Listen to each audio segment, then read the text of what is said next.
Merhabalar arkadaşlar. Hadi Örsen'in YouTube kanalıma hepiniz hoş geldiniz. Bugünkü videomda ön kısımlarında sepet ve dondurma olan bebek yeleğinin anlatımını yapacağım. Düğmesiz bir yelek çalıştım arkadaşlar. Bu şekilde ön kısmında pompon var.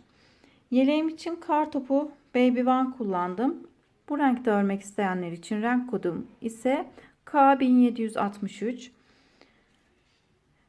Bir yumaktan biraz fazla ip kullandım. 4 numara şiş kullanarak da yeleğimi tamamladım. Yeleğim 3 yaşa uygun arkadaşlar. Ölçülerimiz de şu şekilde. Beden genişliğimiz 31 santim. Beden uzunluğumuz ise 35-36 santim. Yeleğimizin ön kısmı bu şekilde. Arka kısmımız da bu şekilde arkadaşlar. Gerçekten çok tatlı bir yelek oldu. Bu modeli kullanarak yeleğimizin ön kısımlarına istediğiniz objeleri örerek dikebilirsiniz. Ben sepet ve dondurma objesi kullandım arkadaşlar. İsterseniz de farklı objelerle yeleğinizi süsleyebilirsiniz. Kanalıma ücretsiz olarak abone olabilirsiniz. Beğeni ve yorumlarınızla beni desteklerseniz sevinirim. Yeni videolarımdan haberdar olmak isterseniz de bildirim zilini açabilirsiniz. Şimdi yeleğimizin yapımına geçebiliriz. Örmek isteyen herkese kolay gelsin. Yeleğimiz için 4 numaralı şişimize 36 ilmek atarak başlıyoruz. Önce yeleğimizin sağ parçasını öreceğim. Daha sonra sol parçasını. Sağ ve sol parçalarını aynı şekilde öreceğiz. Fakat yaka kesimleri farklı yönlerde olacak.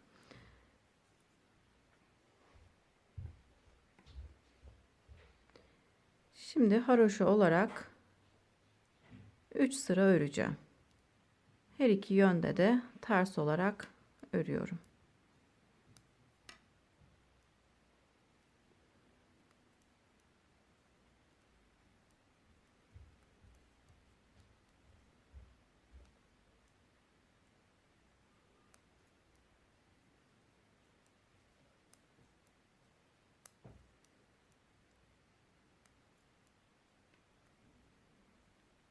Sıra sonuna kadar örelim.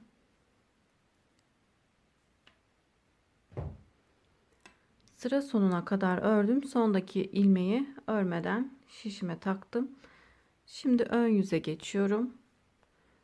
Ön yüzde örmeden almış olduğum ilmeği haroşa olarak örüyorum. Kenarlarımızın tırtıklı olması için son ilmeğimizi örmeden şişimize takıyoruz. Diğer yüzde ters olarak örüyoruz.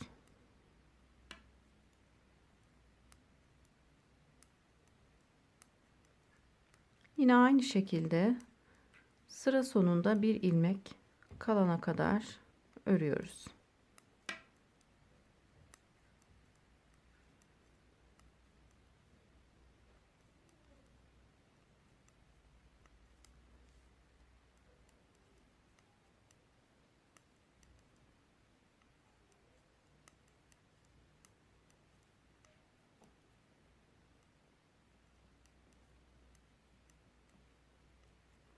Sondaki ilmeği örmeden şişime takıp arka yüze geçiyorum. Arka yüzde ters olarak örüyorum. Bu şekilde 3 haroşa sırası örelim.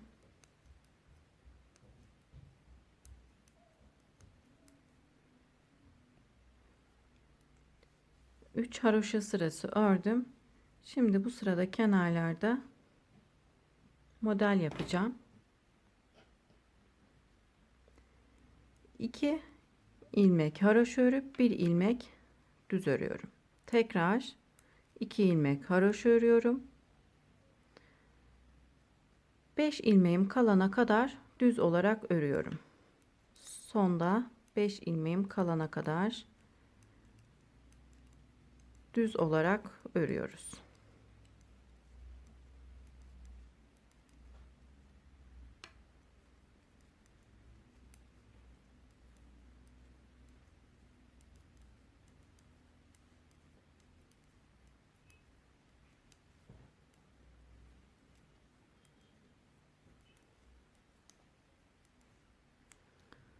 Sıra sonunda 5 ilmeğim kaldı. Yine 5 ilmeğimizin önce ilk 2 ilmeğini haroşa olarak örüyorum. Ortadaki ilmeğini düz olarak, daha sonra kalan 2 ilmeği de haroşa olarak örüyoruz. Sondaki ilmeği örmüyorum.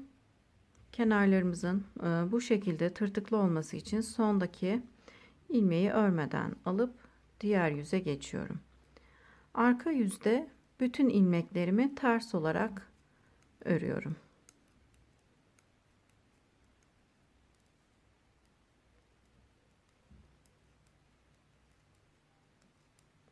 Sıra sonuna kadar örelim.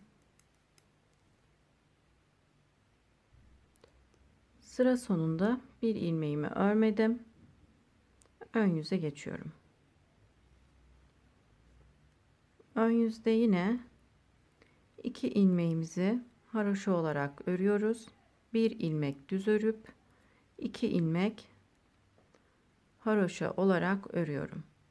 Yine 5 ilmeğimiz kalana kadar düz olarak örüyoruz.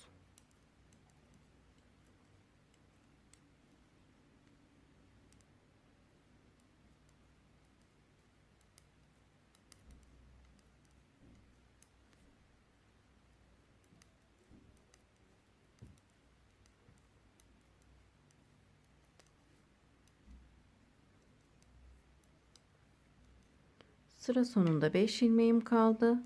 5 ilmeğimin 2 tanesini haroşa olarak örüp ortadaki ilmeği düz olarak örüyorum.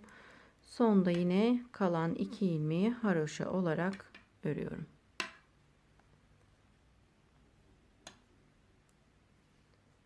Bu şekilde herhangi bir kesme ya da artırma yapmadan bu şekilde kenardaki 5 ilmeklerimizin önce 2 tanesini haroşa olarak, daha sonra 5 ilmeğin ortasındaki ilmeği düz, 2 ilmeği tekrar haroşa olarak örüyoruz. Arka yüzde ise herhangi bir işlem yapmadan bütün ilmekleri haroşa olarak örüyoruz.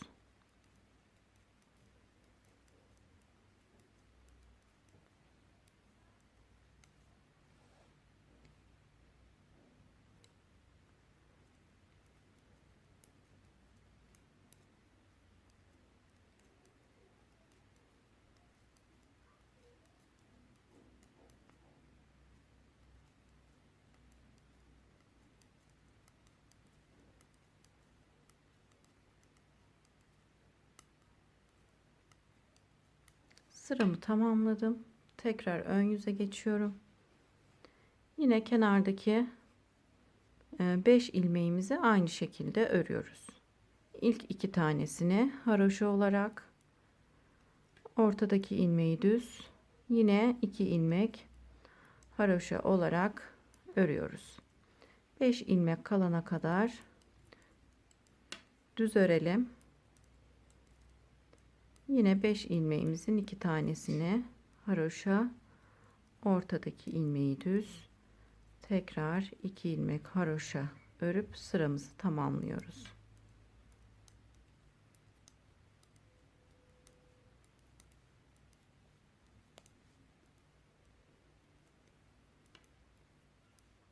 Beş ilmeğim kaldı. 2 ilmek haroşa, 1 ilmek düz, 2 ilmek haroşa örüp sıramı tamamladım.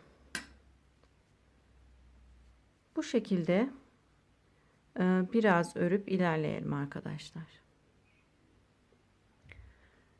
Birkaç sıra örerek ilerledim. Modelimiz kendisini daha çok belli etti arkadaşlar. Şu an kaç sıra ördüm? Sayalım. 3 haroşa sırasından sonra 3, 4, 5, 6, 7, 8, 9, 10, 11, 12, 13. 13 haroşa sırası ördük. Bu şekilde arkadaşlar 36 haroşa sırası örmemiz gerekiyor. Daha sonra kesimlerimiz olacak. En alt kısımdan sayarak toplamda 36 haroşa sırası örüp kesim yapacağız. Yine aynı şekilde örmeye devam ediyorum. 5 ilmeğim kalana kadar düz olarak ilmeklerimi örüyorum.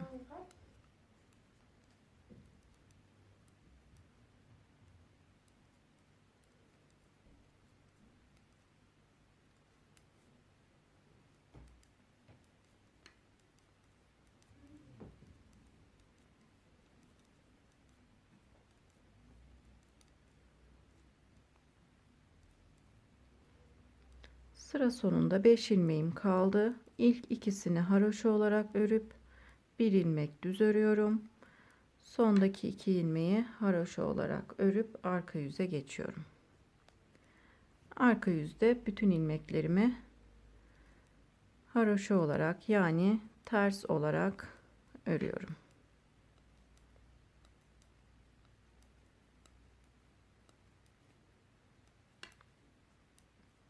Aynı şekilde örmeye devam edelim.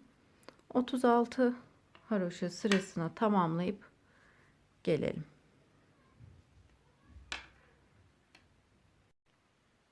Sağ ön parçamızı 36 sıra ördüm. İlk başlamış olduğumuz noktadan sayarsak 36 haroşa sırası ördüm arkadaşlar. Şimdi bu sırada kesimlerimiz olacak. Yine 2 ilmeği haroşa olarak örüyorum. 1 2 bir ilmek düz örüp 2 ilmek haroşa örüyorum. Şimdi arada olan düz ilmeklerimizi kesmeye başlıyorum. 2 ilmeği birlikte örerek kesiyorum. Tekrar kesiyorum. Yine 2 ilmeği birlikte örerek. Bütün ilmeklerimizi bu şekilde örerek 5 ilmeğimiz kalana kadar kesiyoruz.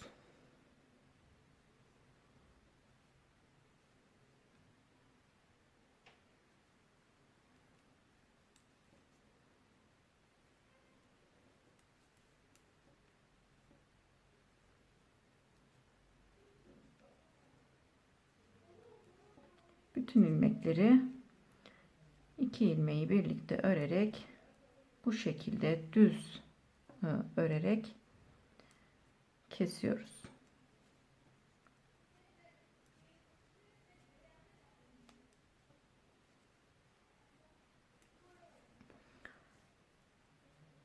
Orta kısımda düz ilmeğimiz 26 ilmeğimiz vardı.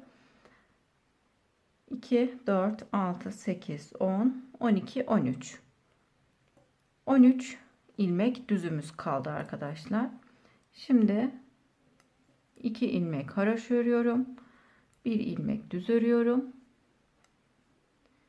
2 ilmek haroşa örüyorum. Arka yüze geçiyorum. Arka yüzde ilmeklerimin tamamını ters olarak örüyorum.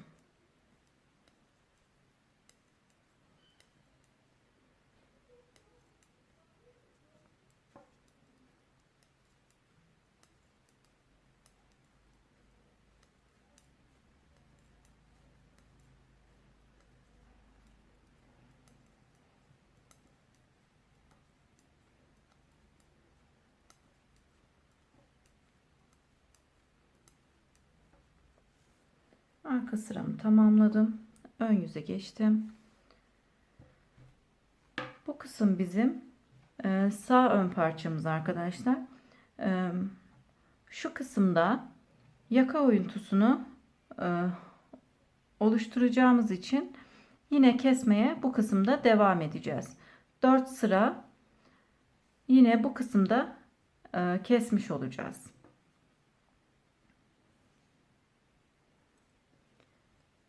Yine 2 ilmeği haroşa olarak ördüm. 1 ilmek düz örüp yine 2 ilmek haroşa olarak örüyorum. Şimdi haroşa olarak örmeye devam edeceğim. Yeleğimizi artık düz olarak örmüyoruz. Yakadan sonra üst kısmı haroşa olarak örmeye devam ediyoruz.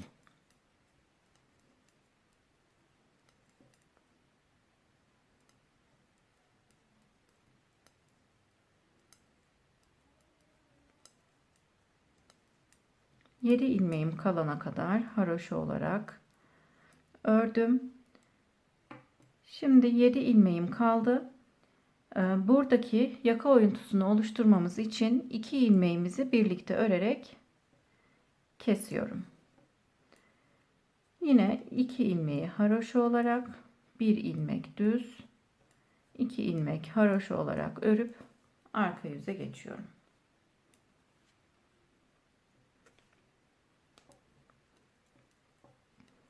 Arka yüzde ilmeklerimizin tamamını ters olarak örelim.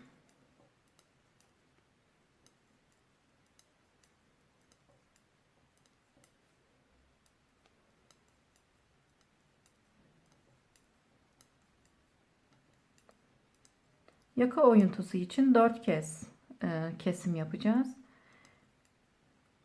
İlk kesmemizi yaptık. Şimdi bu sırada yine aynı şekilde bu kısımda bir ilmek daha keseceğiz.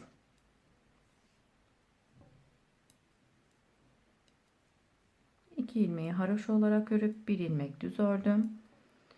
Tekrar 2 ilmeği haroşa olarak ördüm. Yine 7 ilmeğim kalana kadar haroşa olarak örüyorum.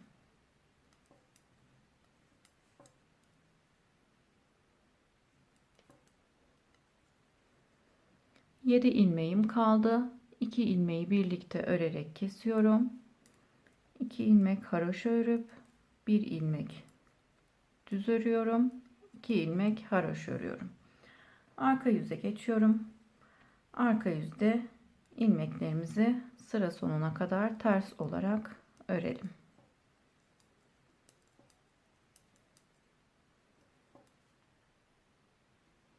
Arka sıramı tamamlayıp ön yüze geçtim. Ön yüzde yine 2 ilmeğimi haroşa olarak örüp 1 ilmek düz örüyorum. 2 ilmek haroşa örüyorum. Yine haroşa olarak 7 ilmeğim kalana kadar örmeye devam ediyorum.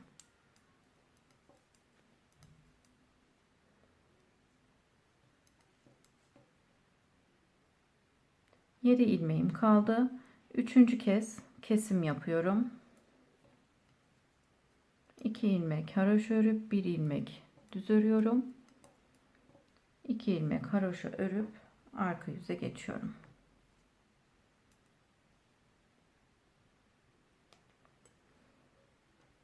Arka yüzde ilmeklerimizi ters olarak örüyoruz.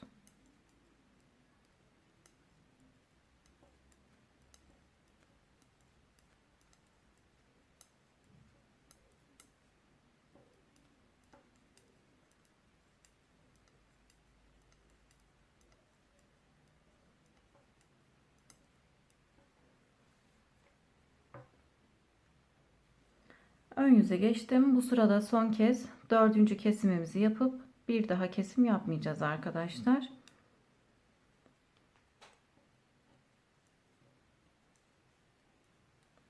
Dört sıra yaka oyuntumuz için kesim yapıyoruz. 4 ilmek kesmiş oluyoruz.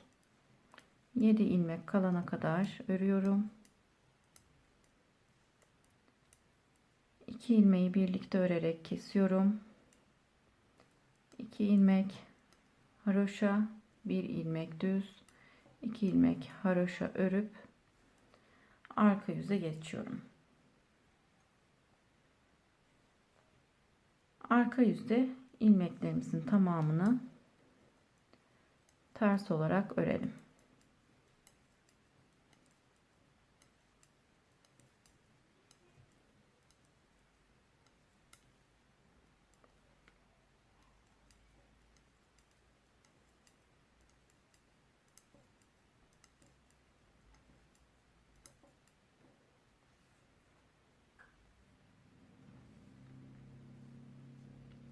Yaka oyuntusu için 1, 2, 3, 4. 4 ilmek kestik arkadaşlar.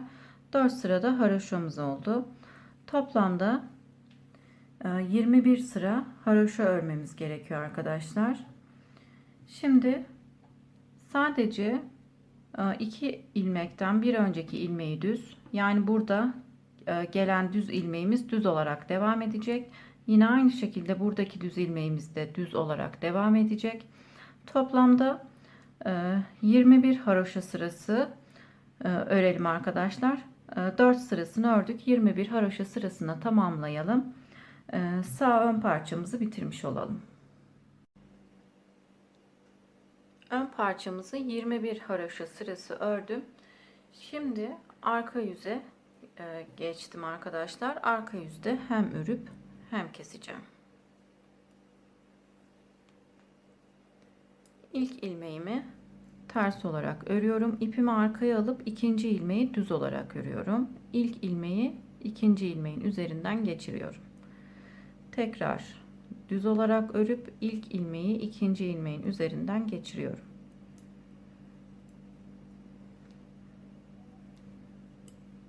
İlmeklerimizi bu şekilde hem örüp hem keselim.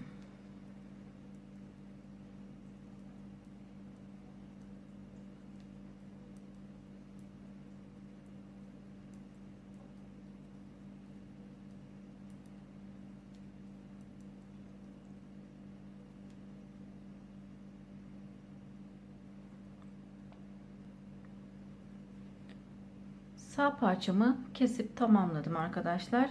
Şimdi sol parçamı örmeye geçeceğim. Sol parçamızı da aynı bu parçamızı örmüş olduğumuz gibi aynı şekilde öreceğiz arkadaşlar. 36 ilmekle başlayacağız. Kenar model kısımlarını bu şekilde yapacağız. 36 sıra ördükten sonra 37. sırada yine şu kısımda kesmiş olduğumuz gibi aynı şekilde keseceğiz. Sadece tek farkı arkadaşlar, bu kısımda yaka oyuntusunu keserken bu tarafta kesim yaptık.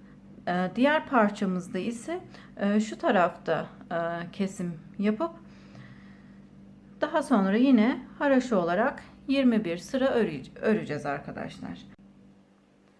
Sadece arkadaşlar kesmiş olduğumuz ilmeklerin yerleri farklı olacak. Şimdi diğer parçamızı da örüp gelelim. Sol parçamızı da örüp tamamladım arkadaşlar. Yaka kısmında olan ilmeklerimizi bu tarafta kestim. Bu parçada bu tarafta kesmiştik. Bu parçada ise bu tarafta 4 kez yani 4 sıra ilmeklerimizi kesip bu kısmında yine haroşa olarak örüp tamamladım. Şimdi arka parçamızı örmeye geçeceğiz. Arka parçamızı da yine aynı şekilde öreceğiz. Fakat arka parçamızı 72 ilmekle başlayacağız. 72 ilmekle başlayıp 36 sıra örüp gelelim arkadaşlar. Arka parçamızı 72 ilmekle başladım. Ön parçalarda olduğu gibi 3 haroşa sırası ördüm. Yine kenarlarda 5 ilmekle model yaptım arkadaşlar. 5 ilmeğin 2 tanesini haroşa olarak örüp 1 ilmek düz örüp tekrar 2 ilmek haroşa olarak ördük. Yine bu kenarda da aynı şekilde ilmeklerimizi ördüm arkadaşlar. Arada olan ilmeklerimizi de düz olarak örüyoruz. Toplamda 36 sıra ördüm. Birlikte sayalım. 3 haroşa sırası ördükten sonra 4, 5, 6, 7, 8, 9, 10, 11, 12, 13, 14, 15, 16, 17, 18, 19, 20. 21, 22, 23, 24, 25, 26, 27, 28, 29, 30, 31, 32, 33, 34, 35 ve 36 sıra ördüm. Şimdi 37. sırada kesimler yapacağız.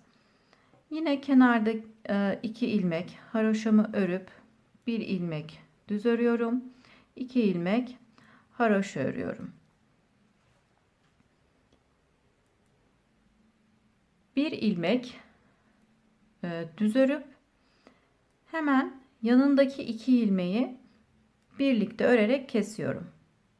Düz olarak örüyorum arkadaşlar. Düz olarak kesmiş oluyorum.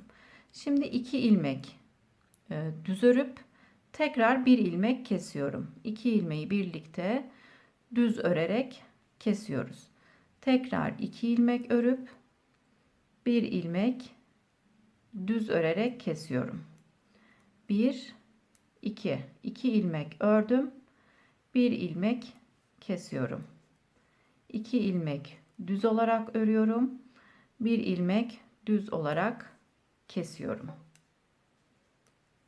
1 2 ilmek düz örüyoruz. 1 ilmek düz örerek kesiyoruz. 1 2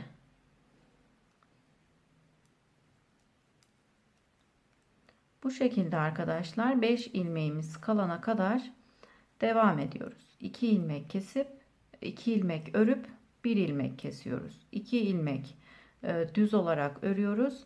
1 ilmek düz olarak örüp kesiyoruz. 2 ilmek düz örüyoruz. 1 ilmek kesiyoruz.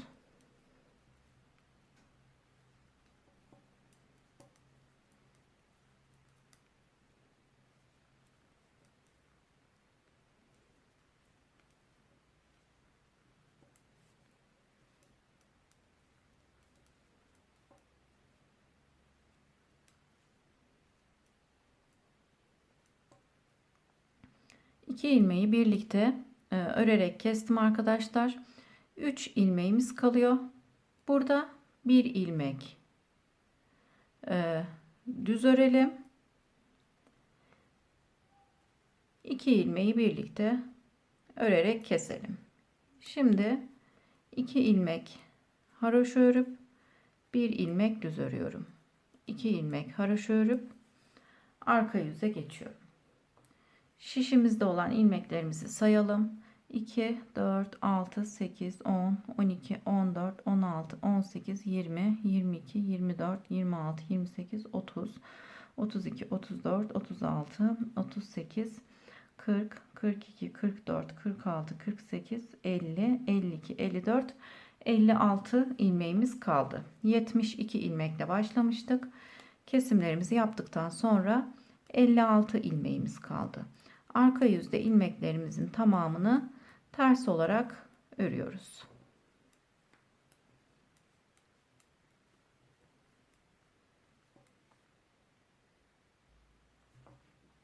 Arka sıramızı ters örerek tamamladım. Şimdi haroşa olarak örmeye geçeceğim arkadaşlar.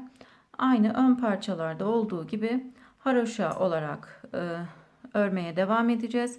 Sadece yine buradaki düz ilmeklerimizi düz olarak yeleğimizin arka parçasını bitirene kadar düz olarak devam edeceğiz. Aynı ön parçalarda örmüş olduğumuz gibi. 2 ilmek ters örüp 1 ilmek düz örüyorum. Bu ilmeğimiz arka parçamız bitene kadar düz olarak devam edecek. 2 ilmek haroşa örüyorum. Yine düz ilmeklerimi de artık haroşa olarak örmeye geçiyorum. Önlerde 21 haroşa sırası ördükten sonra arka yüzde hem örüp hem kesmiştik. Arka parçamızda ise 20 haroşa sırası örelim arkadaşlar. 20 haroşa sırası örüp yine arka yüzde örerek keselim. Bir sıra eksik öreceğiz arkadaşlar. Ön kısımların arka parçamızın ön tarafa çevrilmemesi için bir sıra eksik örelim.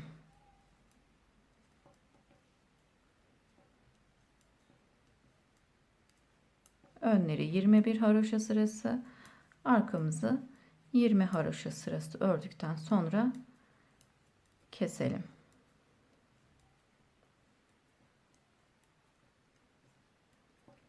İki ilmeğimi haroşa olarak örüp bir ilmek düz örüyorum. 2 ilmek haroşa örüyorum. Arka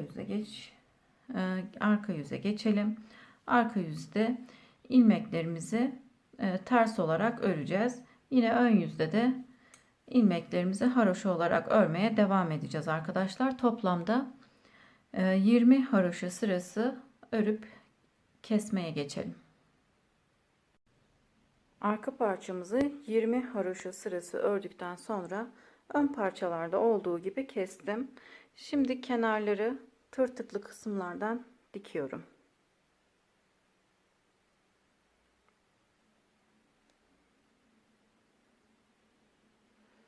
Kenarlarımızı bu şekilde tırtıklı kısımlardan dikelim arkadaşlar. Dikiş izi bu şekilde dikersek belli olmuyor.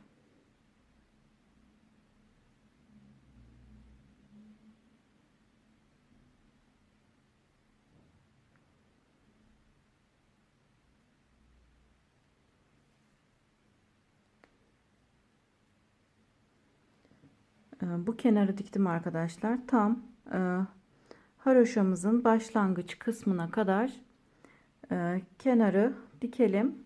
Daha sonra omuz kısmını birleştireceğiz. Kenar kısmını birleştirdikten sonra omuzlarımızı dikelim. Omuzları şu şekilde. Ön parçayı çeviriyorum.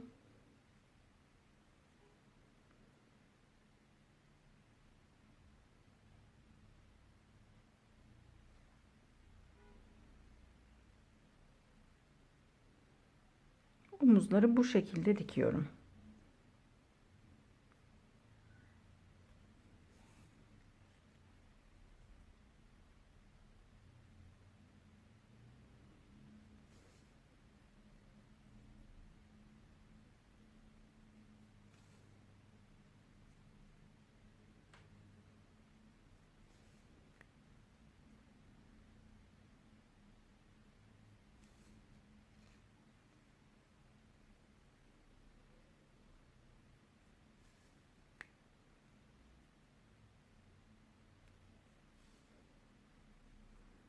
Omuzumuzu bu şekilde dikip yeleğimizi tamamlayalım.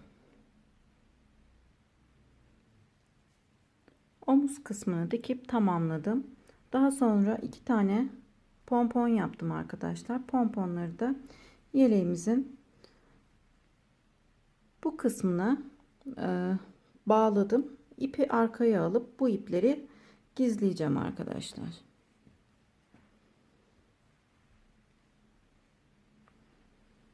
Yeleğimize ilik açmadık. Düğmeli olmayacak arkadaşlar.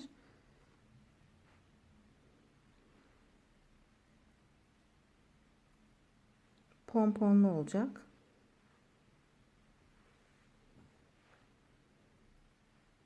Pomponu bu şekilde bağlıyorum.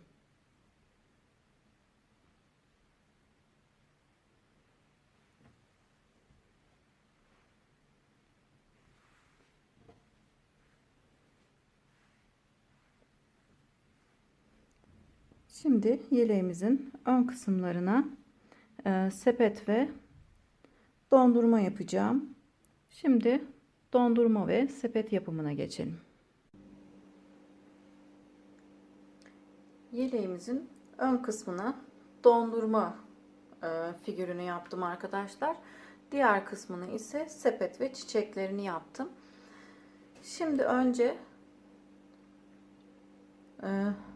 külah çalışmasını yapacağım.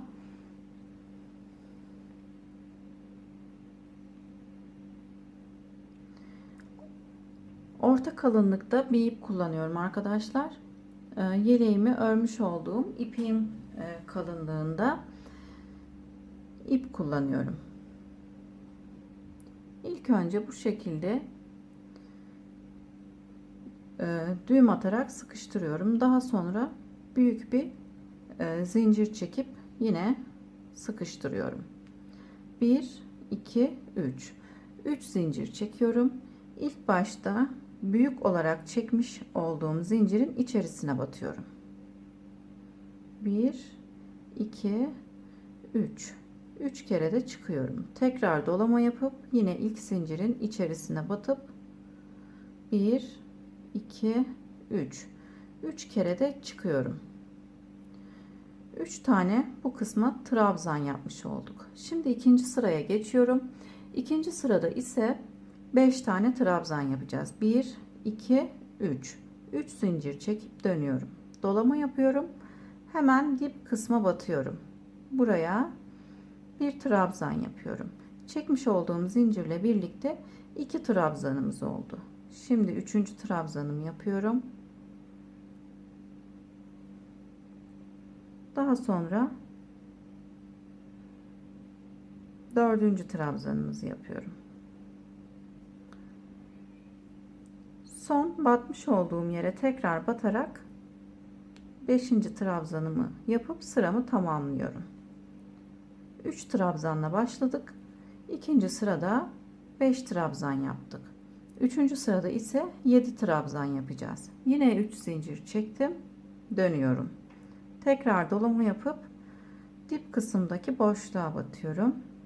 Bir tane trabzan yapıyorum. Çekmiş olduğum zincirle 2 trabzanımız oldu.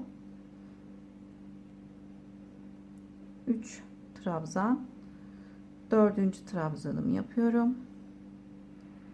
5. trabzanımı yaptım.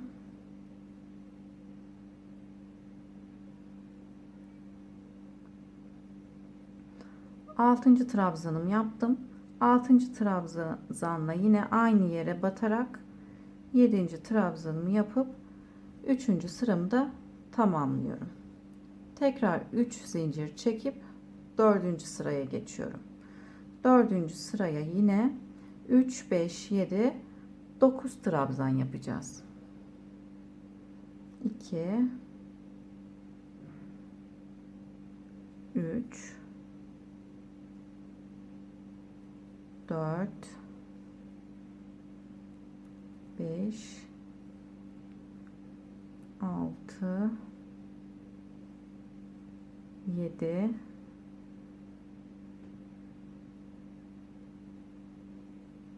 8 8. trabzanı battığım yere tekrar batıp 9.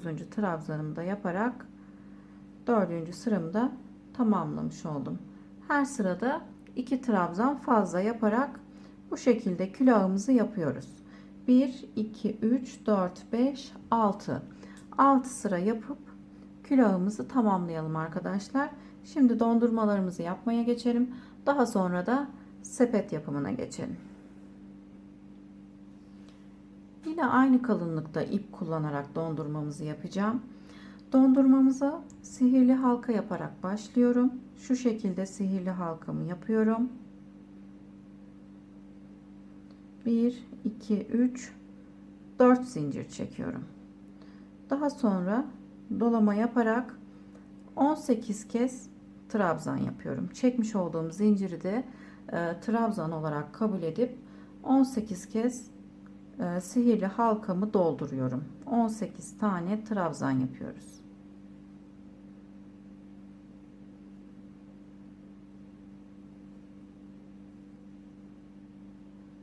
Trabzanlarımızı 3 kere de çıkıyoruz arkadaşlar. Dolama yapıyoruz.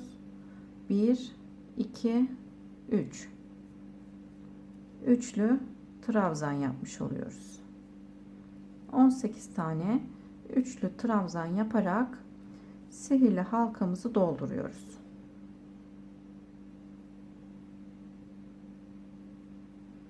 İstediğiniz renklerde dondurmalarınızı yapabilirsiniz.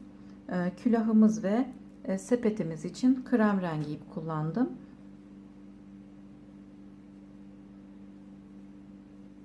Sizler istediğiniz rengi tercih edebilirsiniz. 2 4 6 8 10 12 14 15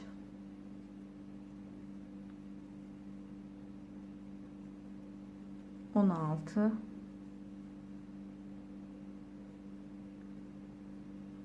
17 18 18 tane üçlü trabzan yaptım.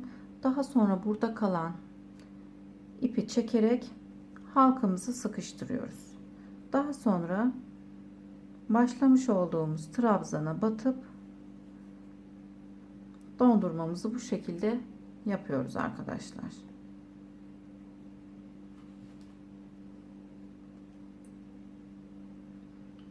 Şu kısımdan kesiyorum. Daha sonra burada olan iplerimizi sabitleyerek kaybediyoruz. Dondurmalarımızı ve külahı arkadaşlar örmüş olduğum yeleğin kendi ipiyle diktim. Arkada herhangi bir görüntü kirliliği oluşmaması için dikmek için kendi ipini kullandım. Daha sonra bu kısma sabitledim arkadaşlar. Biraz da yürüterek kaybediyorum.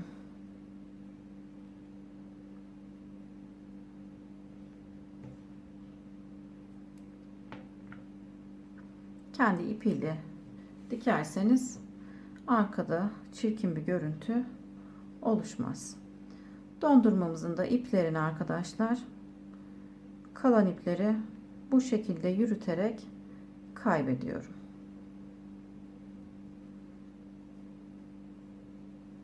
Şimdi sepetimizin yapımına geçelim. Sepetimi yapmak için 18 tane zincir çekiyorum. 1, 2, 3, 4, 5, 6, 7, 8, 9, 10, 11, 12, 13, 14, 15, 16, 17 ve 18. Zincirlerimi çok sıkmadım arkadaşlar. Daha rahat içlerini doldurabilmek için 3 tane de trabzan, ilk trabzanımızın olması için zincir çektim. Dolama yaptım. 3 zincirinden bir önceki zincire batıyorum. Buraya bir tane trabzan yapıyorum. Dolama yapıp diğer zincirin içerisine batıyorum. Tekrar üçlü trabzan yaptım. Bu şekilde çekmiş olduğumuz bütün zincirleri, trabzanlarımızı yapıyoruz.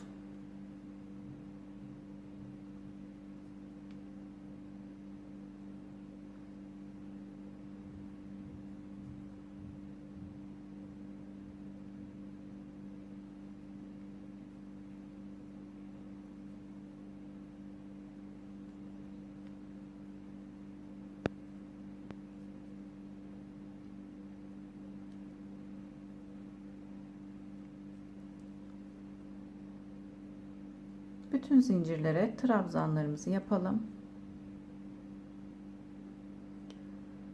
Bütün zincirlerime trabzanlarımı yaptım. 3 tane ilk trabzanımı zincir çekerek yapmıştım. Toplamda 19 tane trabzanımız oldu. İlk zinciri de trabzan sayarsak 19 tane trabzanımız oldu. Şimdi 3 zincir çekiyorum. İkinci sıraya geçiyorum. İlk boşluğa batmadan hemen yanındaki boşluğa batarak yine trabzan yapıyorum.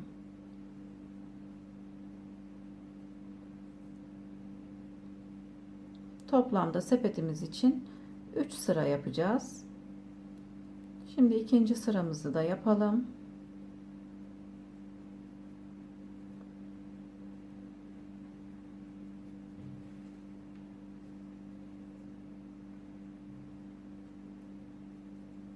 Dolama yaparak üçlü trabzan yapıyoruz. 3 kere de trabzanımızı bitirmiş oluyoruz. 1, 2, 3.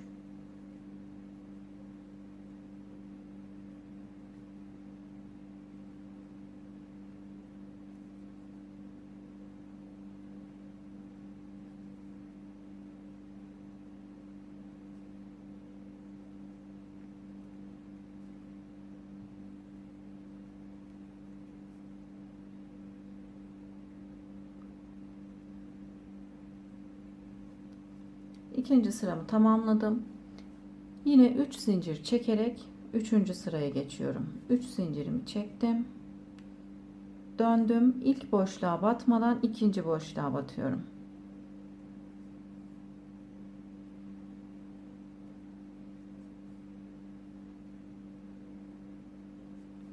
Üçüncü sıramızı da trabzanlarımızı yaparak tamamlayalım.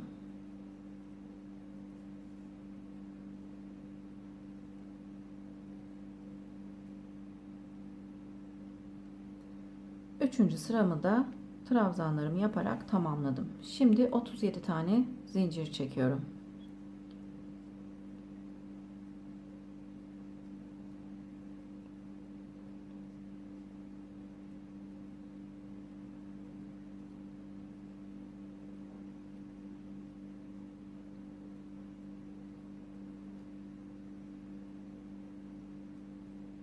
37.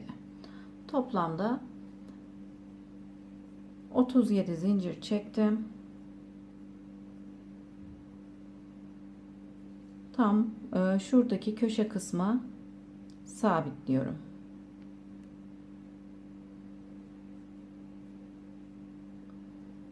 Bu şekilde sabitleyip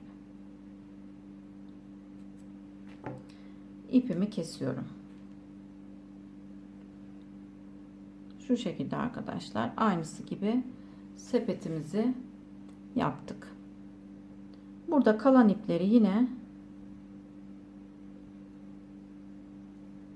yürüterek gizliyorum. Bu şekilde çekerek arkadaşlar, aralara batarak çekip gizliyorum. Şu şekilde kalan ipleri de kesiyorum. Şimdi arkadaşlar çiçek yapımına geçelim. Çiçeğimizin ortası için arkadaşlar yine sihirli halka yaparak başlıyorum. İpimi şu şekilde çeviriyorum. Bir zincir çekerek buraya sabitliyorum.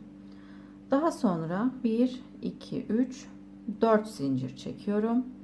Dolama yapıyorum. Sihirli halkamızın içine batıyorum. 1 2 3 4. Dörtlü trabzan yapıyorum. 4 zincir çektikten sonra arada 2 tane dörtlü trabzanımız olacak. 1 2 3 4. 4 zincir çekip sihirli halkanın içine batarak bu kısma çekmiş olduğum zinciri sabitliyorum. Çiçeğimizin ilk yaprağını yapmış olduk. Şimdi ikinci yaprağa geçiyorum. 4 zincir çekip dolama yapıyorum. Sihirli halkamın içine batıyorum. 1 2 3 4.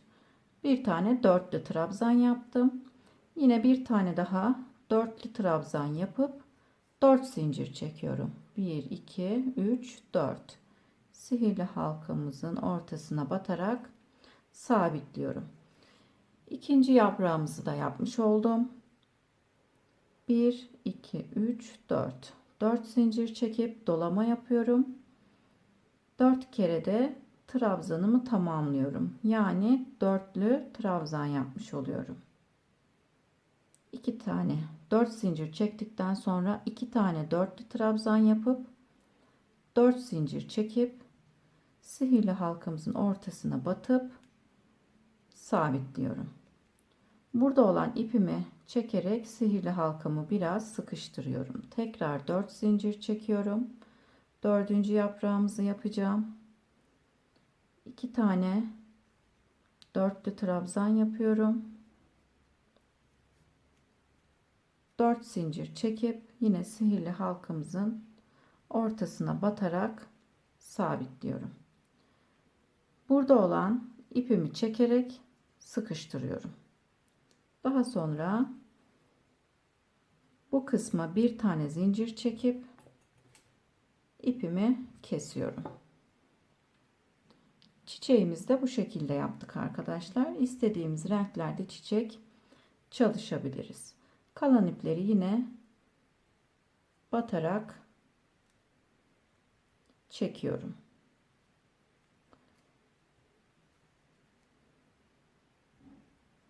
İplerimizi bu şekilde gizleyebiliriz.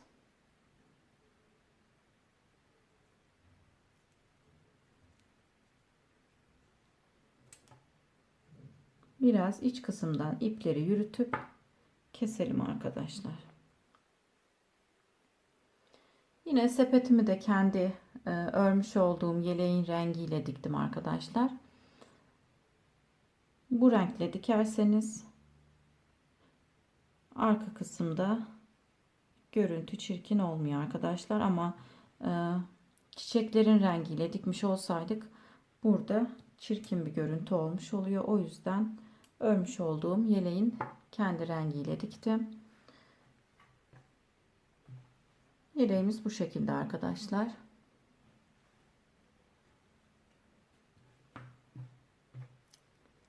yeleğimizi tamamladım. Gerçekten çok şirin bir yelek oldu. Beni izlediğiniz için teşekkür ederim. Yeni videolarımda görüşmek üzere. Şimdilik hoşça kalın.